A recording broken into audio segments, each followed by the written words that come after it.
I think projects that affect the livelihood of people, projects that improve the conditions on the ground, projects that get the two sides to work together and to recognize the humanity of each other on critical issues like water resources, and on creating the public discourse and in discussion among people through civil society organizations, and to do that on multiple levels, on layers, and to engage again the youth and to see the benefits of working together. I've been committed to the peace process since 1994.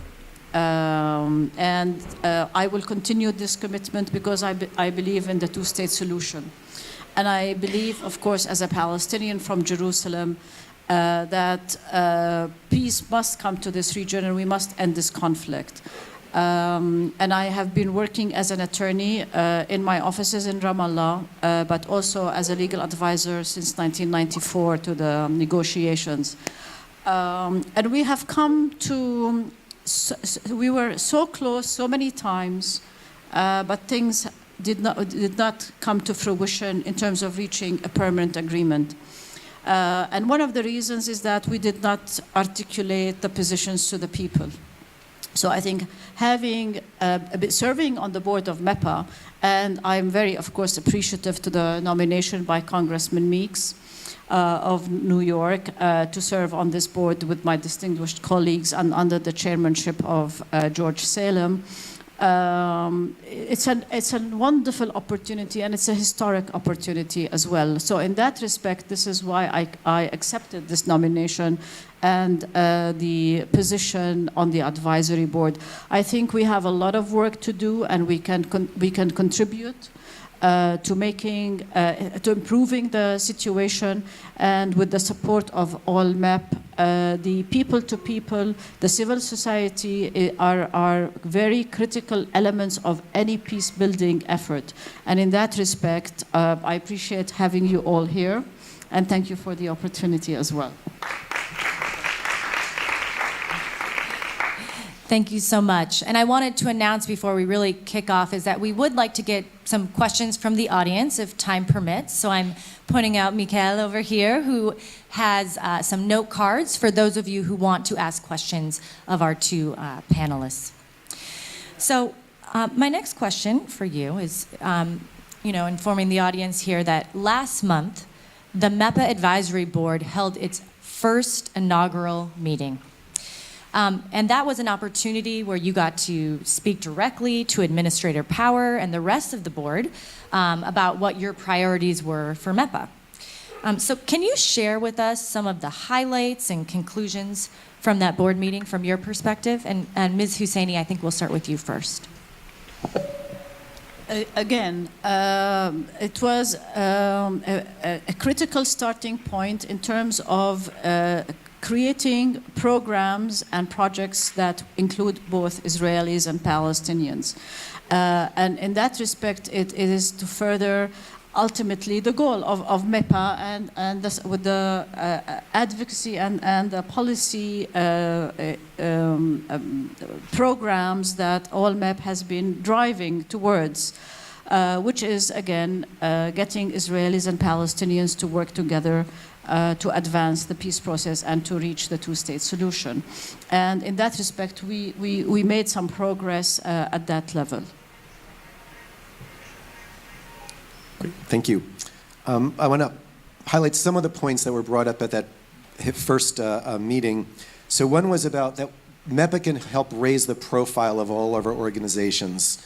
And if Bennett and Abbas were to walk through that door right now with an agreement, it probably wouldn't hold. The ground hasn't been tilled, the people aren't ready. People need to see our work to realize what's possible, to see the other alternative that's out there, and so it strengthens that aspect of Israeli and Palestinian society, which then allows for the political leaders to see, I have support to make the really difficult decisions I need to do, and we know that the pushback is going to be brutal. So we need to strengthen those who will support this. So for those three reasons, raising our profile, which MEPA can do, is critical if we're going to go forward. Another point that was brought up is scaling up the organizations, so we have more impact and more visibility, but included with that is working with the smaller organizations and bringing them up to places where they can be and have more impact. This is a self-critique I have of all of our work, and it was mentioned also in one of the other sessions, and I brought this up. We need to expand the circle. We're all here, we have buy-in, we know how difficult it is. The extremists are there, but we have 30–40% of Israelis and Palestinians who may not agree with what we're doing, may not understand it, but are willing to be engaged. And we have to get better at engaging them so we can have an impact on both societies to move forward. And finally, we all hope this is a first step towards the International Fund for Israeli-Palestinian Peace, modeled after the International Fund for Ireland, that clearly paved the way for the Good Friday Agreement. And so we see this as a stepping stone to do something greater as well. Thank you so much for that. So I wanted to ask each of you, you've taken on this big role at this historic moment, and I want to know a little bit about what is your hope for the fund? What would you like to see this collective investment accomplish in the next 5 years? Heba, we can start with you. That's a very ambitious question. Again, I think it's very, very important to be on the ground for people of both societies to see that U.S. government, U.S. administration are committed. There is longevity. There is a commitment, bipartisan commitment to the peace process, not the peace process, so to the conflict, ultimately leading to the peace process. Empowering people, creating the public discourse and discussions about the conflict, and empowering, again, youth, empowering women, empowering peace builders. Over time, this is an investment in time, an investment in the people, in youth, and in women, and in all, projects and programs that really can sustain us going forward.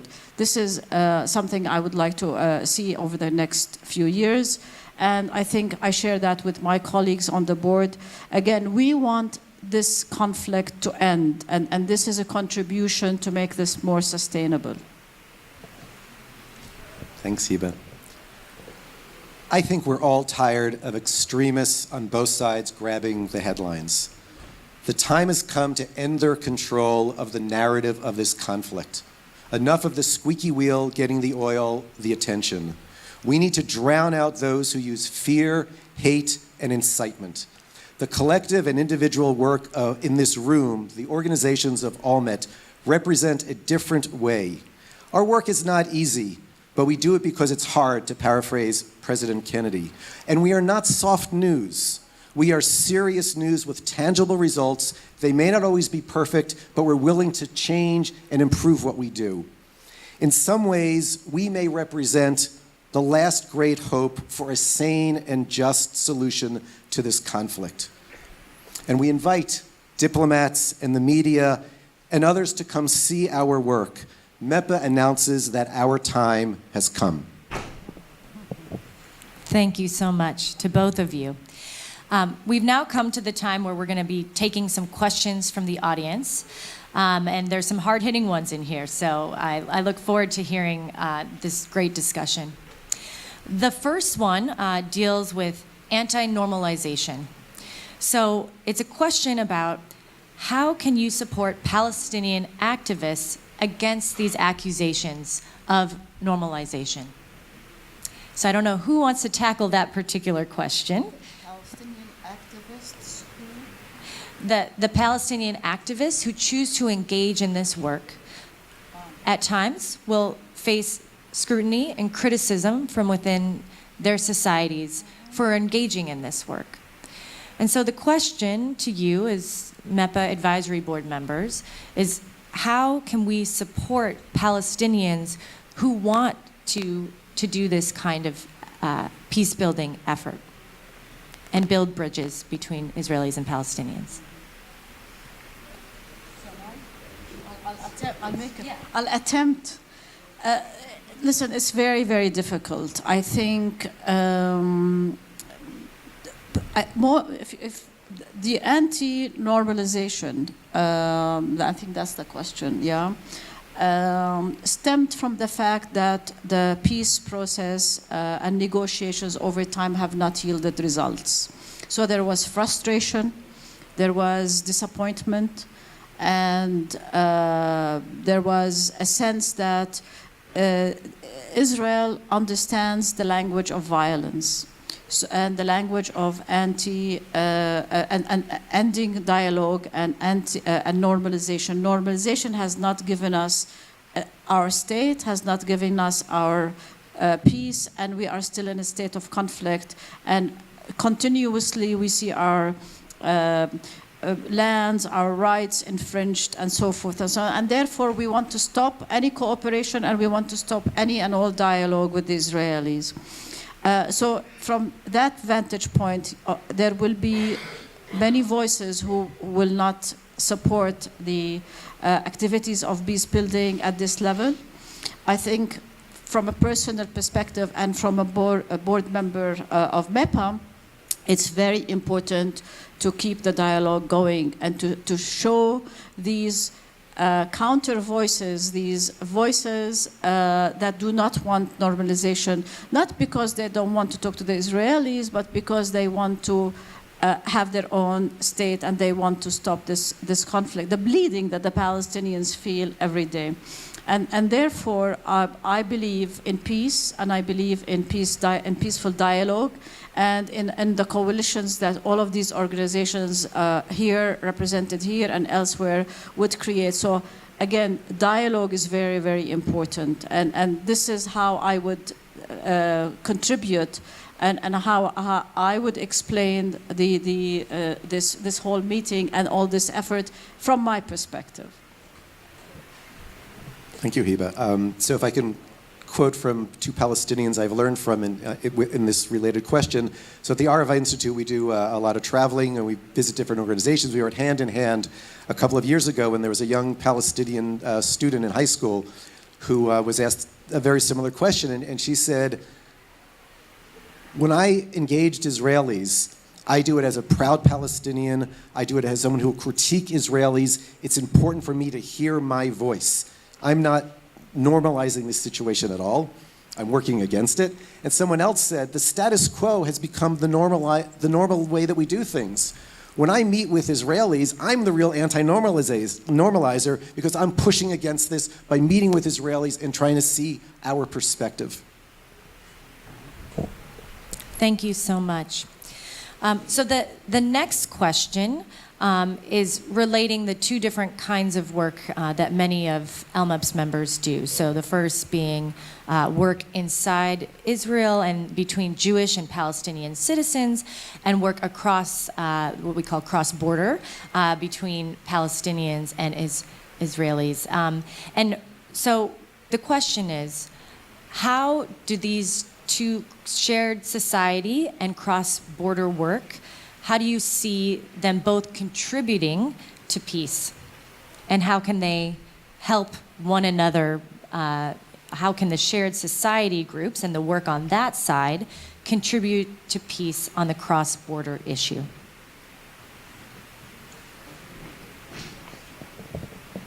So I think the obvious answer is that for this conflict between Israelis and Palestinians, and so we want to have cross-border between Israelis and Palestinians, and that directly addresses the conflict. But clearly, Palestinian citizens of Israel sit in a really important place, and I don't think they've been utilized enough in this conflict. In some ways, they can be the bridge between Israelis and Palestinians, as I understand both. And I think they have not been utilized enough and need to be in this process. That's fine. Great. The next question is talking about, we have this MEPA funding, and it's obviously an amazing opportunity and a great achievement. It points out that, however, a lot of the work is either long-term results-oriented or plugging in gaps in the system. So how do you see this opportunity changing facts on the ground, given that there's there's all these different theories of change about how civil society organizations approach this problem. How do you see MEPA funding actually changing facts on the ground?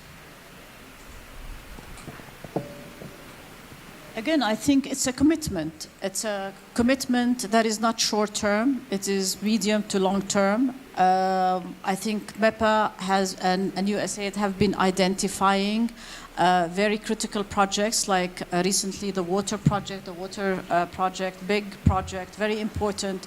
I think projects that affect the livelihood of people, projects that improve the conditions on the ground, projects that get the two sides to work together and to recognize the humanity of each other on critical issues like water resources, and on creating the public discourse and in discussion among people through civil society organizations, and to do that on multiple levels, on layers, and to engage again the youth and to see the benefits of working together. We live in the same place. I mean, it's a very, very small area. Israel and Palestine are in a very, very tight environment, and we share the environment, we share the air, and it's very important to continue working together. I think this is what this MEPA fund is really aiming to do, is find common grounds, so in order to sustain the development and sustain the opportunity for peace building. Excellent. So the next question is asking an important question, which is, how can MEPA incentivize applications to bring in non-traditional actors into this work, especially in Palestinian society?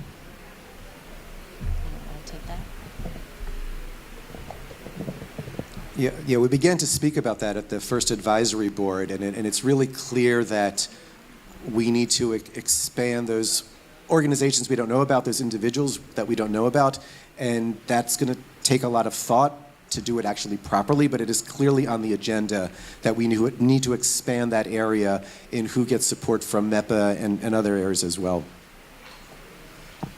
I mean, there's a need also to do a lot of public awareness among Palestinians, because, you know, USAID has been absent for some time from the Palestinian society.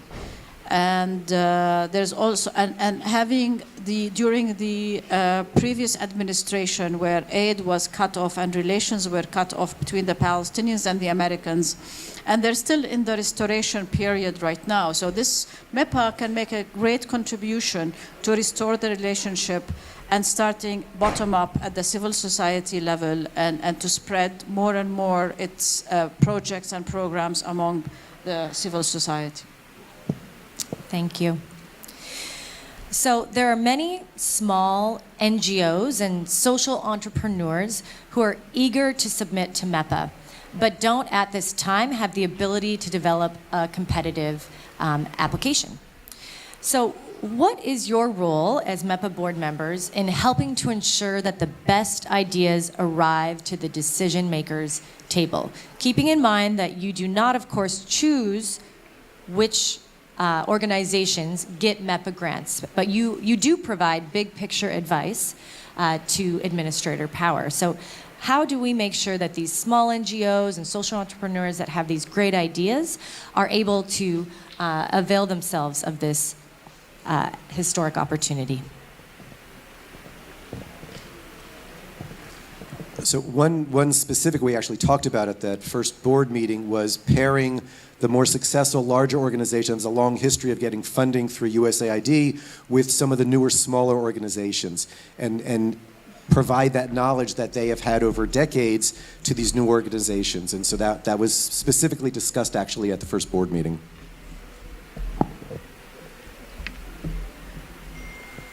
Okay.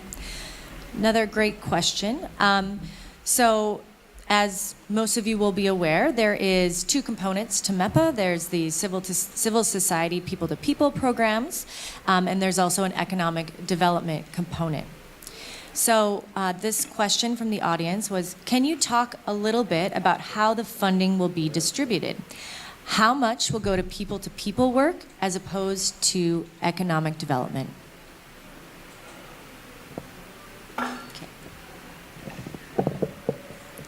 What's interesting, there's two aspects of MEPA. One is a purely economic area. Then there's another area that's both economic and civil society. So there's, and I can't give you the percentage of the second one, but as we in AllMep and others were working on the MEPA fund and the international fund, we were actually hoping for a larger distribution for civil society.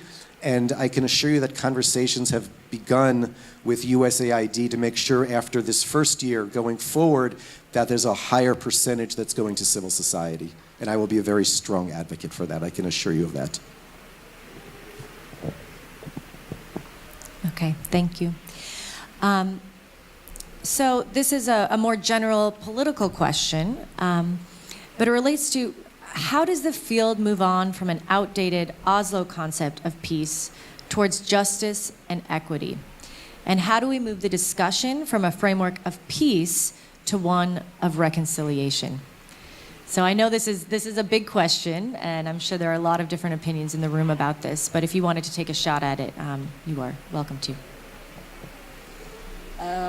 Indeed. I think we've all discussed the fact that Oslo and the paradigm under the Oslo Accords has not been able to achieve the peace that we both desire.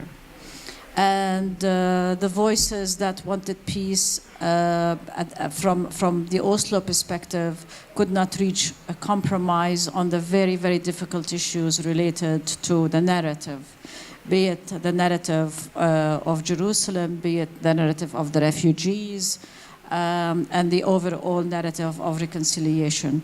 I think there's a recognition now that starting a dialogue on narrative and starting a dialogue on reconciliation has to be part and parcel of any negotiated settlement.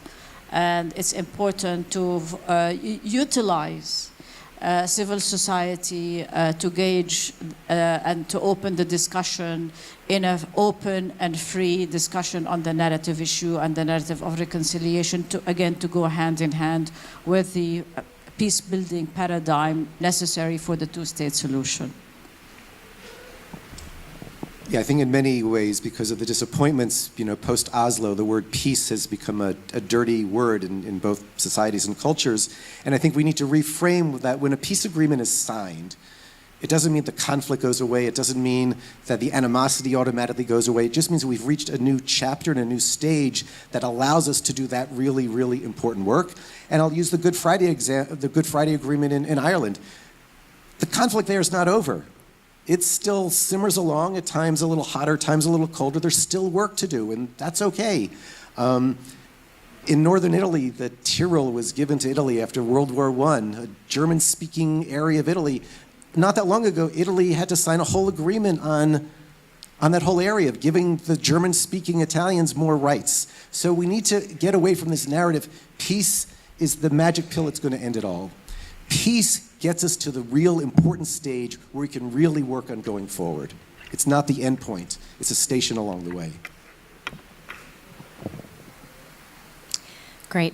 I'm going to take two more questions because we don't want to keep you from lunch. But I think this is a really, really good question and an important one, and something that you two have a unique role to play as two board members who are currently living in the region. So recognizing the inherently US-based efforts of MEPA and USAID, how do you both foresee working to make sure that the efforts are what Palestinians and Israelis actually want and need for true, sustainable, positive peace? What's the Basically, the question is, we recognize that this is a US-funded effort. We have advisory board members who have a variety of experiences, and the two of you are unique in that you are both currently living in the region. So how are you going to make sure that the voices of Israelis and Palestinians are heard through your roles on the advisory board? That's the question.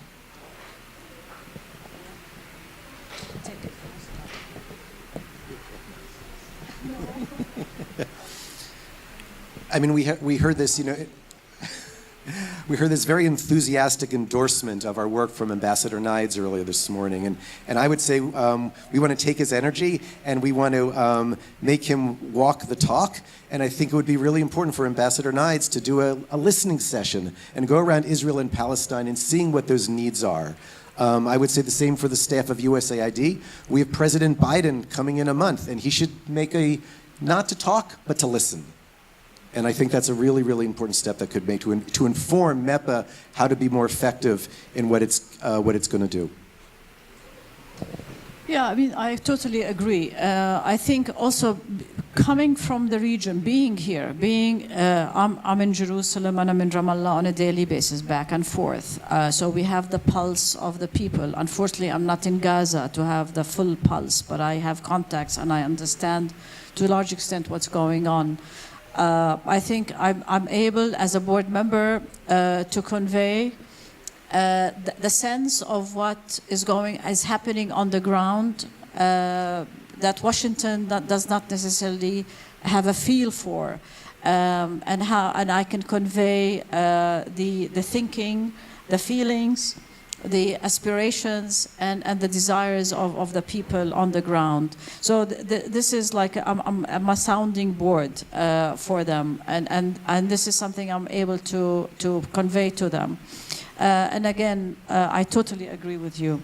I applaud the efforts of the ambassador to visit the Jerusalem hospitals, for example, but I also encourage them to visit the schools also in Jerusalem and to understand the issues and the dilemmas of the Jerusalem schools, be it the private schools or the municipal schools, because they create a whole different sense of relationships. And this is very particular to the East Jerusalem schools, for example. Also, the job opportunities that are needed, the economic development needs of the Palestinians. So these are issues that need to be further conveyed, and we continue to make them.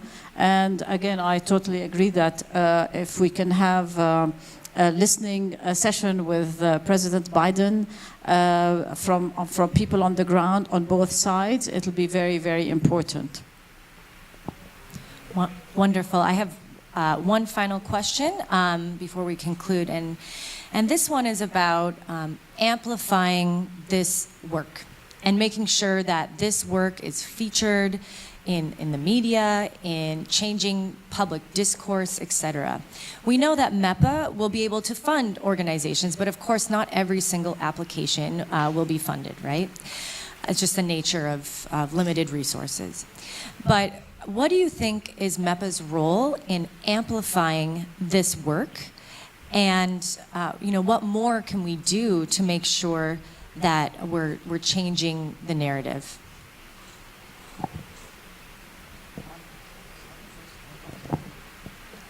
There's the adage, if a tree fell in a forest and no one heard it, did it really fall, right? And that's kind of sometimes I feel about our work. We're doing a lot of work and nobody knows about it. And so I think MEPA can help amplify, can help us learn how to sing louder, but also I think MEPA can be really instrumental, particularly when the president comes, when members of Congress come, to talk also to the media. And as I said earlier, we are not soft news. We are serious news with a real alternative of what this place can be about, and it's time we're taken more seriously and followed more directly. I think it's very important from, again, a Palestinian perspective for USAID and MEPA to demonstrate that there's a shift and a change and a potential for a real change on the ground. I think people are eager for a change on the ground. And by public awareness campaigns or programs through civil society organizations that can apply for these kinds of grants. to change the narrative, to change the discourse, and to create again the belief that U.S. Is committed to peace building. The U.S. is committed to starting the conversation again on the peace between the Israelis and the Palestinians to end this conflict. Just like the ambassador mentioned this morning, it's very, very important to maintain the commitment to the two-state solution and not to give up hope. I don't think either Israelis or Palestinians by majority want a one-state solution. I don't think this will achieve our aspiration as two people living in the same land.